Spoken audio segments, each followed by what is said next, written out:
আসসালামু আলাইকুম। আমিত্তু ভালোবাসি তোকে পর্ব ১১, লেখনীতে সালমা চৌধুরী, ভয়েসে আমি মাম্পি চৌধুরী। প্রতিদিনের মতো আজও খাবার টেবিলে একসাথে খেতে বসেছে সকলে, কিন্তু মেঘের মাথায় আজ অন্য প্ল্যান ঘুরছে। সবার খাওয়া মোটামুটি শেষ, মেঘ ইচ্ছে করে অল্প অল্প খাচ্ছে। এদিকে মোবাইলে কি যেন চেক করছিল আবির। মোবাইল চেক করে করেই খাচ্ছিল। আবির খাওয়া শেষ, তাই মোবাইল টেবিলের ওপর একপাশে রেখে হাত ধুতে উঠে পড়ে। ৩ থেকে ৪ কদম যেতেই মেঘ হাত বাড়িয়ে আবির ভাইয়ের মোবাইল হাতে নেয়। তাড়াহুড়োতে হয়তো পাওয়ার বাটনে চাপ দিতে ভুলে গেছে আবির ভাই। হোম পেজ ভেসে আছে। এখানে দুটা হাতের ছবি, একটা বড় হাতের ওপর একটা পিচ্চি হাত। মেঘ ১ সেকেন্ড তাকালো ছবিটার দিকে, কিন্তু এখন ছবি নিয়ে গবেষণা করার সময় না, তাই মেঘ তাড়াতাড়ি ফেসবুকে ঢুকলো। ফ্রেন্ড রিকোয়েস্ট অপশানে ঢুকতেই চোখে পড়ল কত ছেলে মেয়ের আইডি। সে খুঁজতে লাগলো গত রাতের নীল জামা পরিহিতাকে। একটু নিচে যেতেই পেয়ে গেল প্রত্যাশিত ব্যক্তির আইডি। ১ সেকেন্ড না ভেবে ব্লক করে দিল তাকে। তাড়াতাড়ি ফেসবুক থেকে বের হয়ে ফোন রেখে দিল আগের জায়গায়। এবার মেঘ দীর্ঘশ্বাস ফেলল, মনে খুব শান্তি লাগছে এখন। আবির ভাই টেবিলের কাছে এসে মোবাইল নিতে নিতে মেঘের দিকে তাকালো। নিরুত্তেজ কণ্ঠে বলল, যতক্ষণ সময় খাবার টেবিলে বসে থাকিস ততক্ষণ যদি তুই খাইতি তাহলে আজ কঙ্কালের মতো থাকতি না। মোবাইল আর ব্যাগ নিয়ে অফিসের জন্য বেরিয়ে গেলেন। এদিকে মেঘ মুচকি হেসে বিড়বিড় করে বলল, আমি তো আপনার জন্যই বসে থাকি। আমি খাবার খেয়ে রুমে যেতে যেতে আপনি বাইক নিয়ে চলে যান, দেখতেই পারি না, তাই তো বাধ্য হয়ে এখন টেবিলেই বসে থাকি। আবির ভাইয়ের কথা মতো মেঘ ১১টার মধ্যে গোসল করেছে আজ। যথাসময়ে রেডি হয়ে রওনা দিল টিউশনের উদ্দেশ্যে। মনটা ভীষণ খারাপ। আজ থেকে একা একা টিউশন আর কোচিংয়ে পড়তে হবে, এটা ভেবেই মন ভাঙছে বারবার। টিউশনে ঢুকেই বন্যা ডাকলো, মেঘ এখানে আয়। মেঘ চোখ গোল গোল করে অবাক চোখে তাকালো। ছুটে গেল বন্যার কাছে। মেঘ, তুই এই সময়ে টিউশনে কেন? আগের ব্যাচে পড়িসনি? বন্যা, কিভাবে পড়বো? তোর বেস্ট ফ্রেন্ড হয়েছি, তোর ভোগান্তি তো আমাকে ভুগতেই হবে। মেঘ, মানে? বন্যা, গতকাল রাতে তানবীর ভাইয়া কল দিয়েছিল আমায়, বলল তোর সাথে আমারও টাইম পাল্টাই দিছে, আজ থেকে যেন বিকেলে আসি। মেঘ, তাহলে তুই জানাসনি কেন আমায়? আমি পুরো রাস্তা মন খারাপ করে এসেছি একা একা পড়তে হবে বলে। বন্যা, তোকে কিভাবে জানাবো? তুই তো আবির ভাইয়ের ঘুরে ডুবে আছিস। মেঘ কিছুটা লজ্জা পেল, তারপর সশব্দে হেসে বলল, জানিস বন্যা আমার হিজাবটা আবির ভাই কিনে দিছে। শুধু এটাই না, সর্বমোট ৩০টা হিজাব কিনে দিয়েছে। শুধু তাই না, দেখ আমার পায়ের নুপুরগুলো, এগুলোও আবির ভাই দিয়েছে, তাও আবার নিজের হাতে পরিয়ে দিয়েছেন। দেখ সুন্দর না? বন্যা কপাল ভাঁজ করে নুপুরগুলো দেখল, তারপর বলল, হ্যাঁ খুব সুন্দর হয়েছে, কিন্তু কাহিনী কি বলতো? ওই ব্যাটার হঠাৎ তোর প্রতি এত মায়া হচ্ছে, তোকে কিছু বলেছে কি? মেঘ, হ্যাঁ বলেছে, আমি কই যাই না যাই তা পর্যবেক্ষণ করতে নুপুর দিয়েছে। বন্যা হাঁ করে তাকায় আছে। ততক্ষণে স্যার পড়াতে চলে এসেছেন। টিউশন কোচিং শেষে মেঘ বাসার উদ্দেশ্যে চলে গেছে। সন্ধ্যার পর আবার জান্নাত আপু আসবে, পড়া রিভিশন দিতে হবে। জান্নাত আপু শুক্রবার শনিবার বাদ দিয়ে বাকি 5 দিন পড়ান। জান্নাত আপু খুব ভালো পড়ান, মেঘ ওনার ভক্ত হয়ে গেছে একেবারে। জান্নাত আপুও মেঘকে খুব আদর করে পড়ান। পড়াশোনার পাশাপাশি কিভাবে পড়লে ভালো হবে, রুটিন করা, সব কিছুতেই হেল্প করেন। এজন্য মেঘ ইদানিং পড়াশোনাতেও গুরুত্ব বেশি দিচ্ছে। এভাবে কেটে গেল 10 থেকে 12 দিন। আবিরের সাথে মেঘের প্রতিদিন সকালে খাবার টেবিলে দেখা হয়। মাঝে মাঝে মেঘ আগে আসে, মাঝে মাঝে আবির আগে চলে আসে, তারপরও দেখা তো হয়।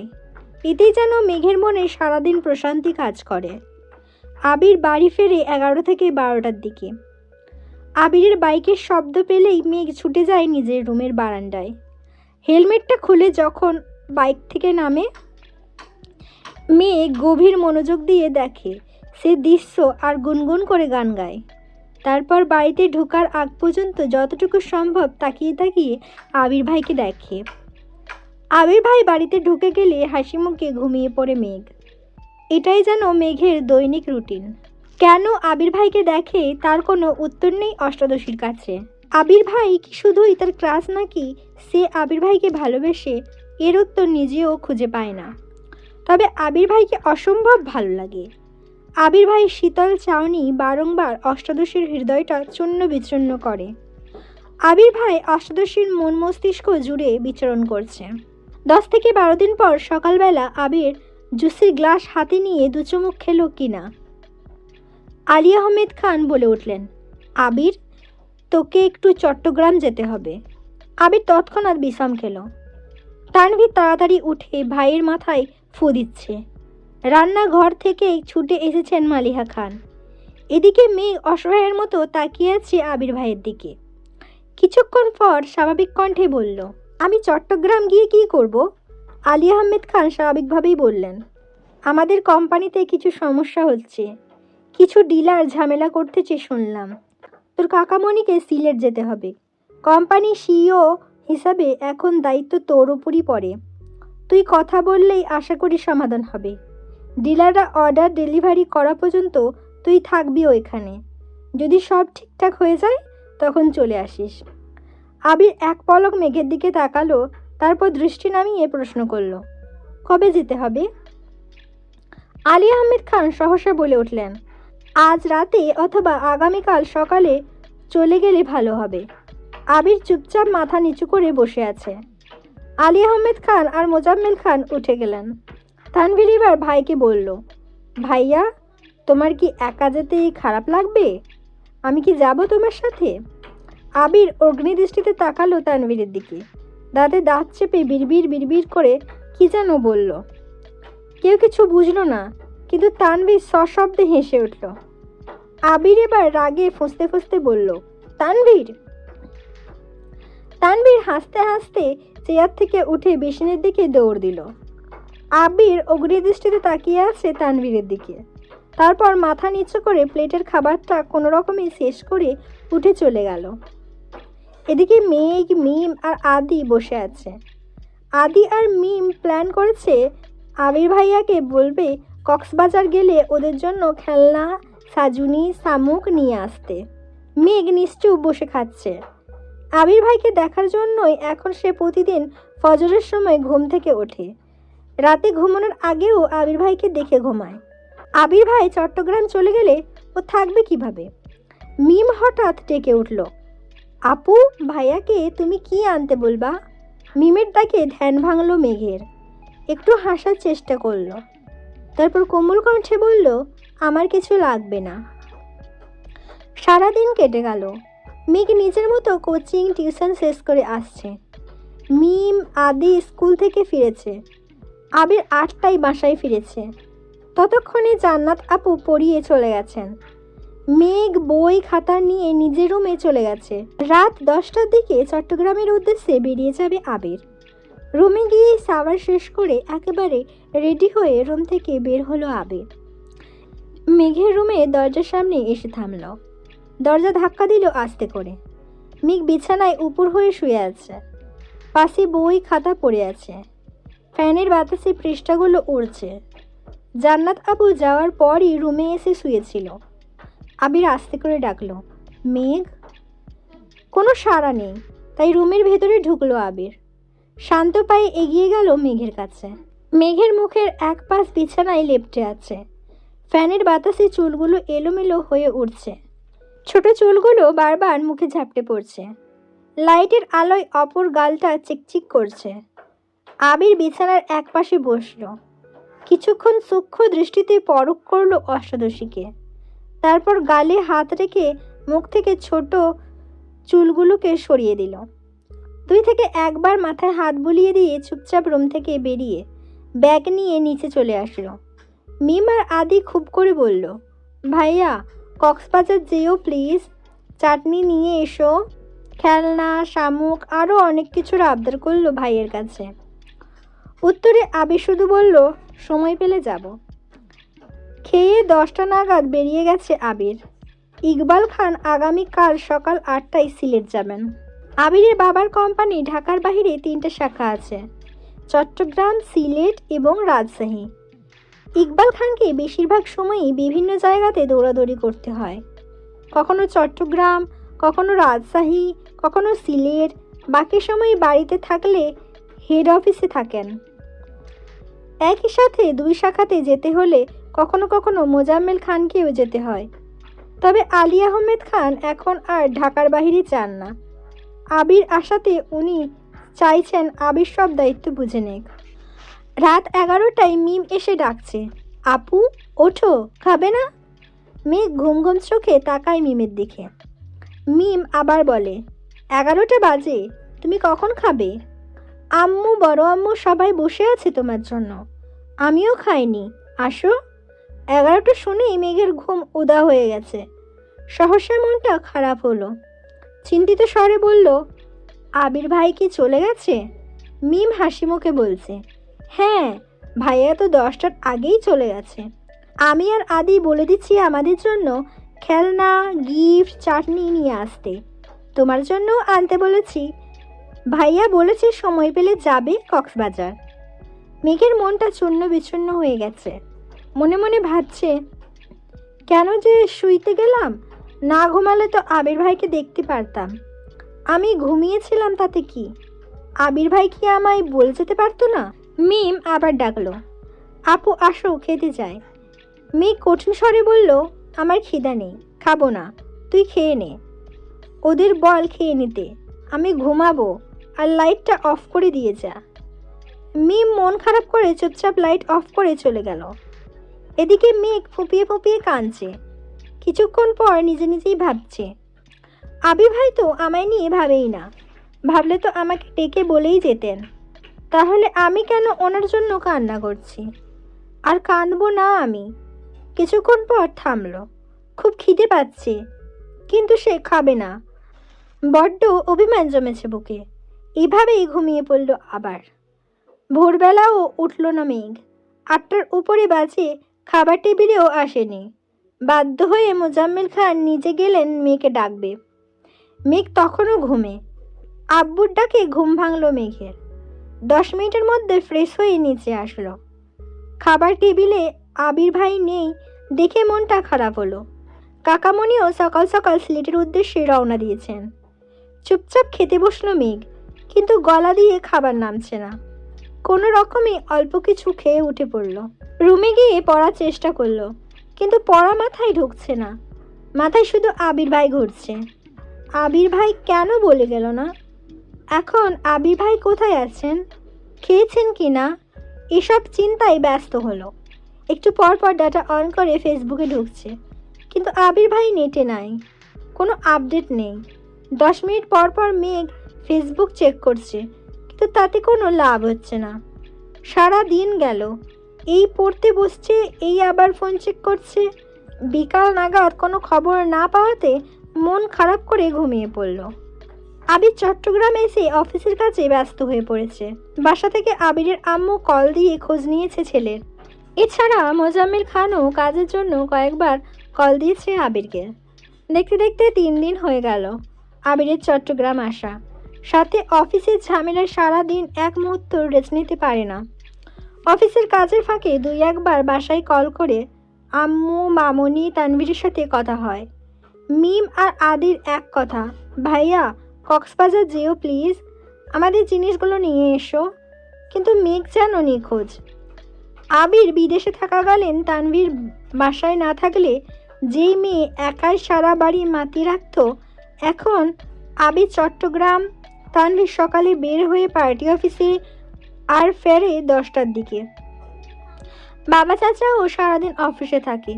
এরপরও মেঘকে সারাদিনে খুঁজে পাওয়া যায় না। সকালে অল্প খেয়ে যে রুমে ঢুকে কোচিং থাকলে বের হয়, না হয় 3-4টায় ক্ষুধা লাগলে চুপচাপ এসে খাবার খায়। মাকেও ডাকে না। জান্নাত আপু এসে পড়িয়ে গেলে মেঘ অল্প খেয়ে আবার রুমে চলে যায়। মনমরা হয়ে থাকে সব সময়। আবিরের অফিসের ঝামেলা মোটামুটি মিটেছে। ডিলার প্রোডাক্ট ডেলিভারি দেওয়া পর্যন্ত অপেক্ষা করতে হবে। দুদিন ফ্রি থাকাতে মিম আর আদির কথা মনে করে কক্সবাজার গেল। এর আগে কখনো কক্সবাজার যায়নি আবির, এটাই জীবনে প্রথমবার। 5 স্টার হোটেলে রুম নিয়েছে। ফ্রেশ হয়ে বের হতে হতে বিকেল হয়ে গেছে। সমুদ্র সৈকতে দাঁড়িয়ে আছে আবির। প্রাকৃতিক সৌন্দর্যের স্পষ্ট রূপ দিয়ে সজ্জিত বিশ্বের দীর্ঘতম সমুদ্র সৈকত কক্সবাজার। কক্সবাজারের সূর্যাস্তের ছবি প্রায় সবাই স্মৃতি হিসেবে রেখেছেন নিজেদের মোবাইলের ফোন বা প্রতিটা বাড়ির দেওয়ালে। আবির সমুদ্রের ঢেউয়ের সঙ্গে গোধূলিবেলার সূর্যাস্ত দেখে বিমোহিত। অসংখ্য প্রাপ্তি, ক্লান্তি, হতাশা বিকীর্ণ হয়ে আছে আবিরের মনে। সমুদ্রের পানিতে অস্তমিত সূর্যের অপরূপ দৃশ্য উপভোগ করেছে। কিছুক্ষণ পর আবিরের ফোনে কল আসে। পকেট থেকে ফোন বের করে দেখে তানভীরের কল। রিসিভ করে। তানভীর, আসসালামু আলাইকুম ভাইয়া। আবির, ওয়ালাইকুম আসসালাম। তানভীর, কোথায় আছো?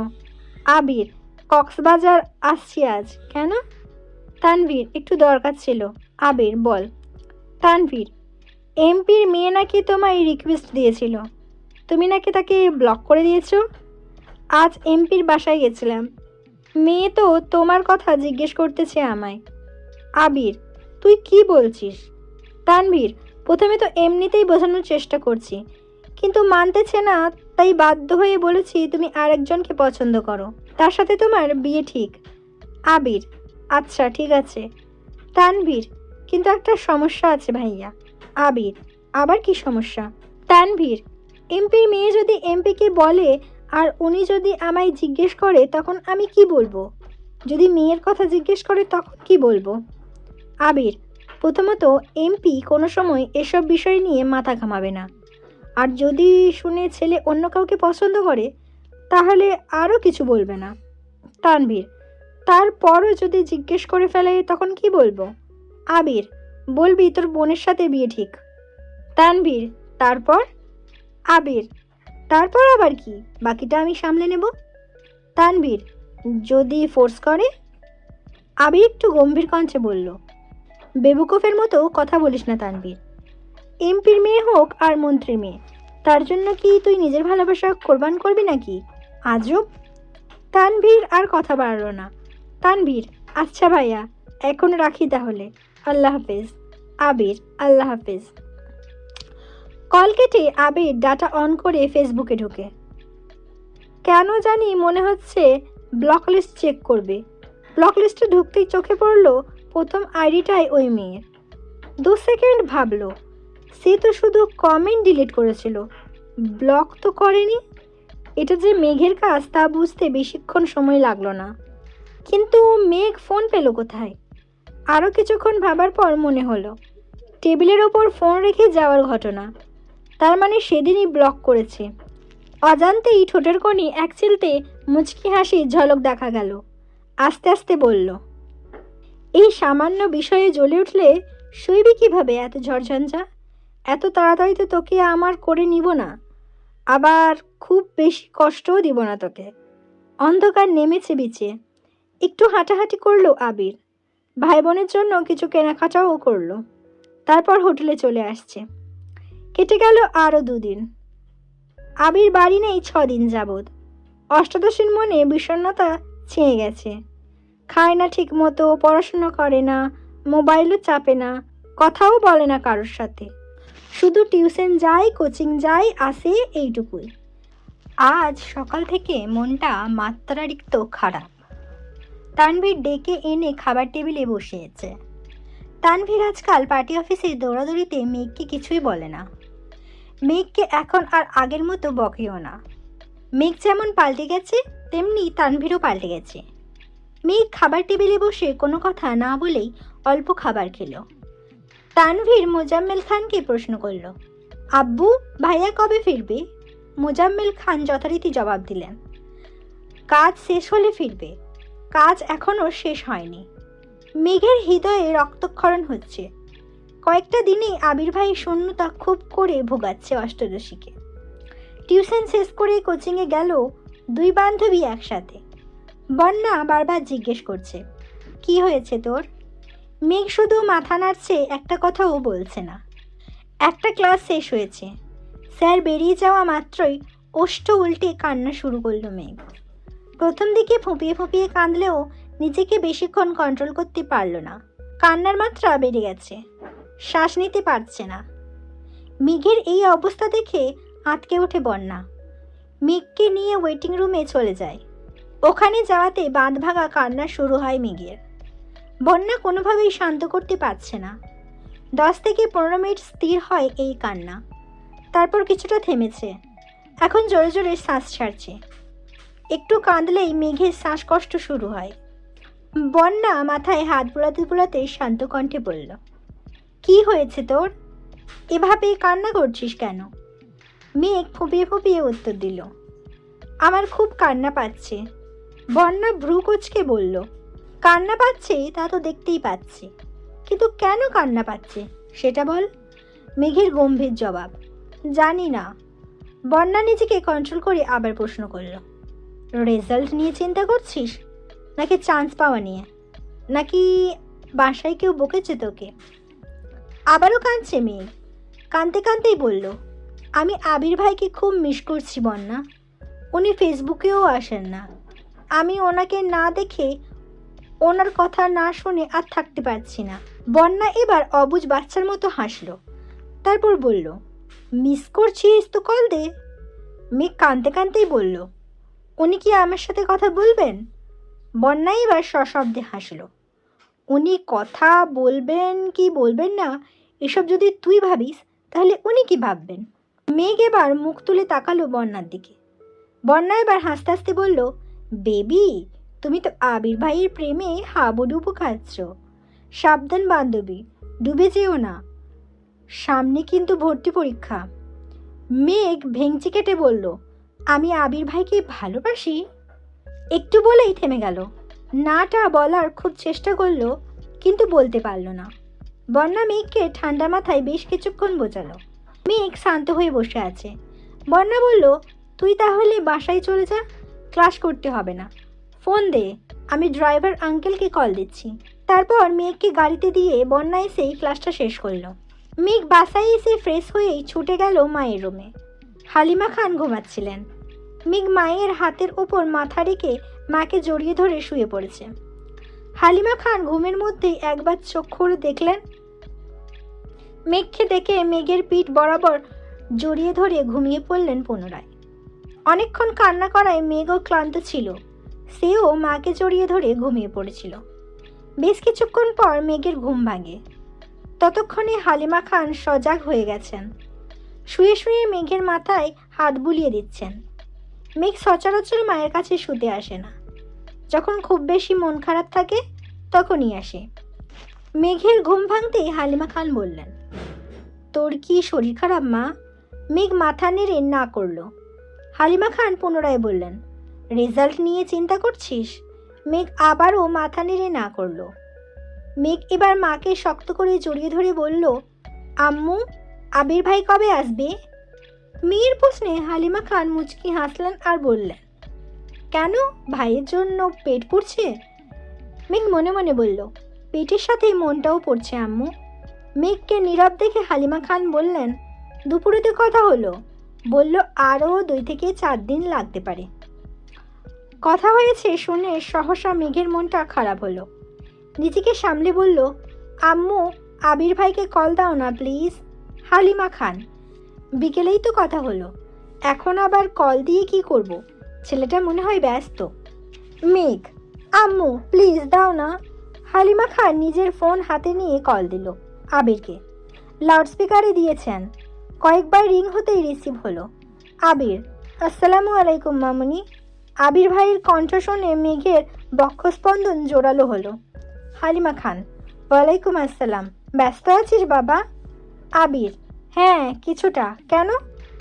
হালিমা খান, মেঘ একটু কথা বলবে তোর সাথে। আবির, ঠিক আছে দাও। হালিমা খান মেঘের দিকে ফোন এগিয়ে দিলেন। মেঘ কাঁপা কাঁপা হাতে ফোন নিল। সঙ্গে সঙ্গে লাউডস্পিকার অফ করে দিল মেঘ। মেঘ ধীর কণ্ঠে বলল, হ্যালো। আবির তৎক্ষণাৎ রেগেমেগে বলল, হ্যালো কি রে? প্রথমে কল দিয়ে সালাম দিতে হয় সেটাও জানিস না? আবিরের ধমকে চুপসে গেল মুখটা। আস্তে ধীরে বলল, আসসালামু আলাইকুম। আবির গম্ভীর কণ্ঠে উত্তর দিল, ওয়ালাইকুম আসসালাম। মেঘ এবার কাঁপা কাঁপা গলায় বলল, কেমন আছেন আবির ভাই? আবির কিছুটা স্বাভাবিক হয়ে বলল, আলহামদুলিল্লাহ ভালো। তুই কেমন আছিস? মেঘ দীর্ঘশ্বাস ফেলে উত্তর দিল, আলহামদুলিল্লাহ। দুজনে কয়েক সেকেন্ড নীরবতা পালন করলো। আবির নীরবতা ভেঙে রাজভারী কণ্ঠে শুধালো, তোর ফোন দিয়ে কল দিতে পারিস না? মামনির ফোন থেকে দিতে হলো কেন? মুখের ওপর মেঘ বলে ফেলল, আপনার নাম্বার নাই আমার কাছে। আবির এবার দীর্ঘশ্বাস ফেলল, গম্ভীর কণ্ঠে জবাব দিল, রাখছি, ব্যস্ত আছি আমি। এই বলে কল কেটে দিল। মেঘ আহাম্মুকের মতো ফোনের দিকে তাকিয়ে রইল। বুঝে উঠতে পারল না ব্যাপারটা। আবির ভাইয়ের নাম্বার নেই এই কথা শুনে রেখে দিল নাকি সত্যিই ব্যস্ত, এটা ভেবে পাচ্ছে না অষ্টাদশী। ফোনের স্ক্রিনে ভেসে আছে আবির ভাই সেভ করা নাম্বারটা। মেঘ মনে মনে নাম্বারটা মুখস্থ করতে ব্যস্ত হলো। তারপর মাকে ফোন দিয়ে নিজের রুমের দিকে দৌড় দিল। নিজের ফোনে আবির ভাইয়ের নাম্বারটা লিখে নামের অপশানে লিখলো আমার আবির, সাথে লাভ ইমোজি কিছুটা দূরে লিখলো ভাই। সেভ করলো নাম্বারটা।